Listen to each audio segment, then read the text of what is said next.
কুরআনুল কারীমের মধ্যে বলছেন, ইয়া আইয়ুহাল্লাযীনা আমানু কু আনফুসাকুম ওয়া আহলিকুম নার। আল্লাহু আকবার। আল্লাহ বলছেন, ও ঈমানদারগণ, তোমরা নিজেকে এবং তোমাদের নিজের পরিবারবর্গকে জাহান্নামের আগুন থেকে বাঁচাও। ওয়াকুদুহান নাস ওয়াল হিজারা, যে জাহান্নামের ইন্ধন হবে মানুষ এবং পাথর। রব্বুল আলামিন বললেন, ও ঈমানদারগণ, তোমরা নিজেদেরকে এবং নিজেদের পরিবারবর্গকে জাহান্নামের আগুন থেকে বাঁচাও। এখানে আল্লাহ রব্বুল আলামিন একটা আপনাকে দায়িত্ব দিলেন, যারা মায়েরা রয়েছেন, বাবারা রয়েছেন, সবাইকে আল্লাহ রাব্বুল আলামিন দায়িত্ব দিলেন যে তোমার সন্তান সন্ততিকে কিভাবে তুমি জাহান্নামের পথ থেকে বাঁচাবা, তুমি বাঁচাও। একজন সন্তান সন্ততি যদি আদর্শ না হয়, কোনো মতেই আপনি তাকে জাহান্নামের পথ থেকে ফেরাতে পারবেন না। সেই জন্য আপনার সন্তান সন্ততিকে আদর্শ বানানো খুবই প্রয়োজন। বিশ্বনবী সাল্লাল্লাহু আলাইহি সাল্লাম বলেন, আলা কুল্লুকুম রাইন ওয়া কুল্লুকুম মাসউলুন আন রাইয়াতিহি। ও দুনিয়ার মানুষ, তোমরা শোনো, তোমরা প্রত্যেকেই হচ্ছ একজন দায়িত্বশীল মানুষ, আর কিয়ামতের দিন তোমাদের দায়িত্ব সম্পর্কে তোমাদেরকে জিজ্ঞেস করা হবে।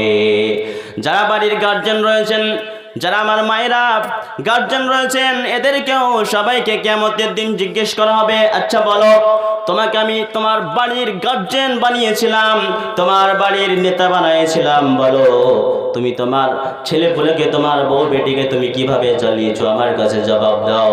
সেই দিন আপনার ছেলে সন্তান, আপনার মেয়েরা যদি ভালো না হয়, আদর্শবান না হয়, সেই দিন কিয়ামতের দিন আপনি কিন্তু ছাড় পাবেন না।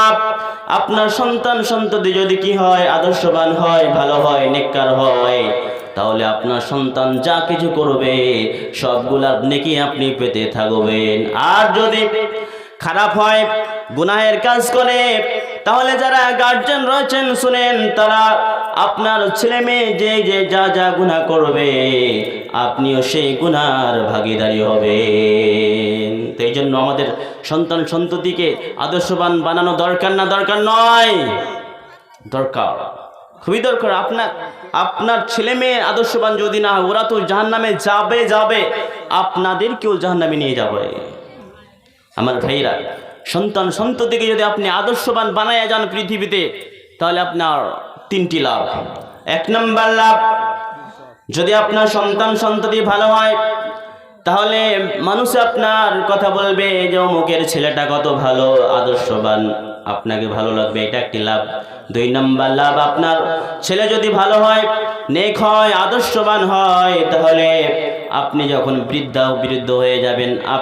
বৃদ্ধ হয়ে যাবেন, সেই সময় আপনার ছেলে আপনাকে ছেড়ে পালাবে না, আপনার ছেলে আপনার দেখভাল করবে, আপনার খিদমত করবে। তিন নম্বর লাভ, কিয়ামতের দিন আপনি যখন মারা যাবেন এই পৃথিবী ছেড়ে, আপনার সন্তান সন্ততি যদি দুনিয়ায় বেঁচে থাকে, আর ওরা যদি সৎ হয়, ভালো হয়, তাহলে তারা আপনাদের জন্য দোয়া করবে। সেই নেকিগুলো কিয়ামত অবধি আপনার কবরে পৌঁছাতে থাকবে। যদি ছেলে মেয়ে যদি খারাপ হয়, তাহলে তিনটি ক্ষতি। এক নম্বর, আপনার লোক বদনাম করবে, ওই মুখ লোকটি ওর ছেলে মেয়েকে কিচ্ছু আদব কায়দা শেখায় নাই, খুবই খারাপ, আপনারও বদনাম, আপনার ছেলেরও বদনাম। দুই নাম্বার, আপনার ছেলে যদি আদর্শবান না হয়, তাহলে আপনি যখন বৃদ্ধা হবেন, তখন আপনার ছেলে আপনাকে ছেড়ে পালাবে, আপনাকে ভাত দেবে না। তিন নম্বর লাভ, তিন নম্বর ক্ষতি যেটা হচ্ছে, আপনার ছেলে মেয়ে খারাপ যদি হয়, ওরা যদি গুনাহ করে, তো আপনার কিয়ামত পর্যন্ত আপনার কবরে কিন্তু গুনাহ পৌঁছাতে থাকবে, কারণ আপনি ওদেরকে মানুষ করে যাননি, মানুষের মতো মানুষ করে যাননি। এই জন্য আদর্শবান করা দরকার। আদর্শবান যদি করে যান, ভালো সন্তান সন্ততি যদি আপনি পৃথিবীতে গড়ে যান, তাহলে কিয়ামতের দিনও আপনার লাভ হবে। আমার ভাইরা, একজন লোকের রব্বুল আলামিন মর্যাদা বাড়াতে থাকবেন, কিন্তু লোক নিজে জানবে না যে কি কারণে তার মর্যাদা বাড়ানো হচ্ছে। রব্বুল আলামিনকে জিজ্ঞেস করবেন, ও রব, কিসের জন্য আমার মর্যাদাকে বাড়ানো হচ্ছে? রব্বুল আলামিন বলবেন যে তুমি পৃথিবীতে নেক সন্তান ভালো সন্তান রেখে আসো, তার কারণে ওই সন্তান তোমার জন্য দোয়া করছে, তার জন্য আমি তোমার মর্যাদাকে বাড়িয়ে দিচ্ছি। জোরে বলুন সুবহানাল্লাহ। তো ভালো সন্তান করে যাবেন। তো ভালো সন্তান করার জন্য আপনাকে প্রথমত দোয়া করতে হবে। রব্বুল আলামিন আমাদেরকে মানুষদেরকে দোয়া শিখাইয়া দিলেন, যে মানুষ, হে বান্দা, হে বান্দিরা, তোমরা আমার কাছে দোয়া করো ভালো সন্তানের জন্য। এই জন্য রব্বুল আলামিন কোরআনুল কারীমের মধ্যে সুন্দর করে দোয়া শিখাইয়া দিলেন। রব্বুল আলামিন বলেন, ও আমার বান্দা বান্দিরা, তোমরা এভাবে দোয়া করো, রব্বানা হাব লানা মিন আজওয়াজিনা ওয়া যুররিয়াতিনা কুররাতা আয়ুনিন ওয়াজআলনা লিল মুত্তাকিনা ইমামা। ও আমাদের রব, তুমি আমাদেরকে এমন স্ত্রী দাও, এমন সন্তান দাও, যে স্ত্রীর দিকে তাকালে, যেই সন্তানের দিকে তাকালে আমাদের চক্ষু যেন জোড়াইয়া যায়। আমাদের মধ্যে কে এমন নাই যে স্ত্রী ভালো স্ত্রী চায় না?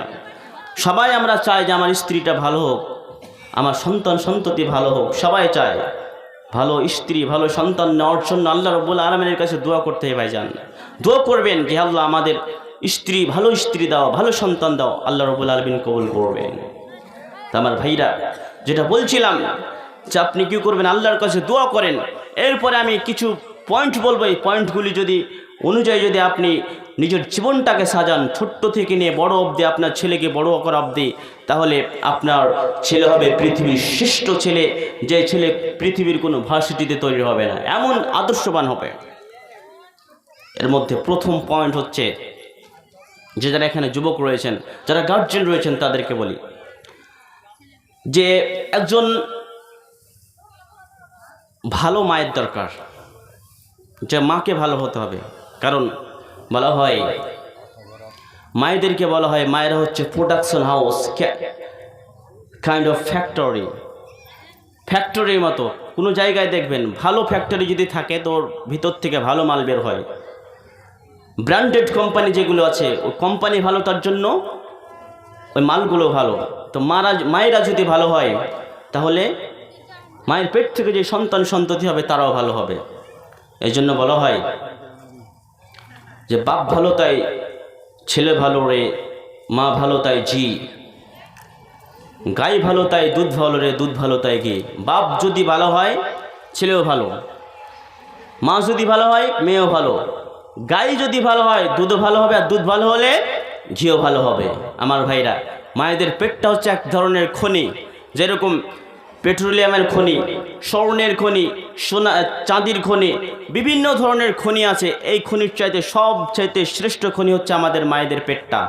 কারণ এই পেট থেকে পৃথিবীর যত বড় বড় নবী রাসূল এসেছেন এই মায়েদের পেট থেকে।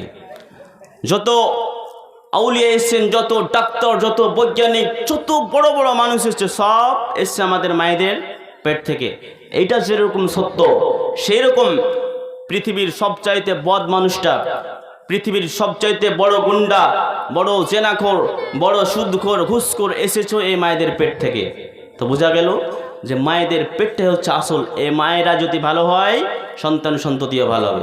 আমার ভাইয়েরা, এই জন্য সাইয়েদনা ওমর রাদিয়াল্লাহু তাআলা আনহুর কাছে একটি লোক এসে অভিযোগ করলো, ইয়া খলিফাতুল মুসলিমিন, হে আমিরুল মুমিনিন, আমার সন্তান আমার কথা শুনে নাই, আমার কথার অমান্য করে। এবার খলিফাতুল মুমিনিন ওই সন্তানকে ডেকে বলছো, ছেলে তুমি তোমার বাবার কথা শোনো না কেন? তুমি যদি তোমার মা বাবার কথা না শোনো তাহলে এটা তো কাবিরা গুনাহ, শোনো না কেন? ওই ছেলেটিকে ডেকে বলছে। এবার ওই ছেলেটি বলছে, হে খলিফাতুল মুসলিমিন, আপনি বলুন, শুধু কি সব দায়িত্ব ছেলেদেরই, যে শুধু ছেলেরাই মা বাবার কথা শুনবে, ছেলেরা মা বাবার কথা শুনবে না? এই শুধু কি ছেলেদেরই দায়িত্ব যে সব মা বাবার কথা ছেলেরাই শুনবে? সব দায়িত্ব এদেরই? ছেলেদের মা বাবার ওপরে কোনো দায়িত্ব নাই ছেলেদের? বিশ্বনবী এবার হযরত উমর রাদিয়াল্লাহু তাআলা আনহু বলছেন, হ্যাঁ আছে। প্রথম নাম্বার দায়িত্ব হচ্ছে মা বাবার, শুধু বাবার, যে আইয়ান্তাকিয়া উম্মাহ, যে একজন তার অনাগত ভবিষ্যৎ পুনর্জন্মের জন্য কি নিয়ে আসবে, একটি ভালো মা নিয়ে আসবে। ওয়া ইউসাম্মা ওয়া ইউহসানা ইসমান, এবং একটি কি রাখবে, ভালো নাম রাখবে। তার ওয়া ইউআল্লিমাহুল কিতাব, এবং তাকে কোরআন শেখাবে। এই তিনটি হক বললেন যে মা বাবাদের করতে হবে। তা আমরা করছি, করি না। এই জন্য মাটাকে ভালো নিয়ে আসতে হবে প্রথম। যারা গার্জিয়ান রয়েছেন, যারা যুবক রয়েছে, যারা এখনো বিয়ে করনি, তুমি তোমার যে মেয়েটাকে বিবাহ করবা, ওই মেয়ের পেট থেকেই আসবে তোমার অনাগত ভবিষ্যৎ প্রজন্ম। So the decision is yours. তোমার সিদ্ধান্ত এটা, তুমি কেমন মেয়ে বিবাহ করবা। তুমি ভালো মেয়ে বিবাহ করবা না খারাপ মেয়ে। যদি ভালো মেয়ে বিবাহ করো, তো তোমার সন্তান সন্ততি যেগুলো আসবে পৃথিবীতে, ওরাও ভালো হবে, নচেত ভালো হবে না। So when you choose your life partner, you don't choose your life partner only. At the same time, you are choosing the mother of your upcoming sons and daughter. তুমি যখন বউ খুঁজছো,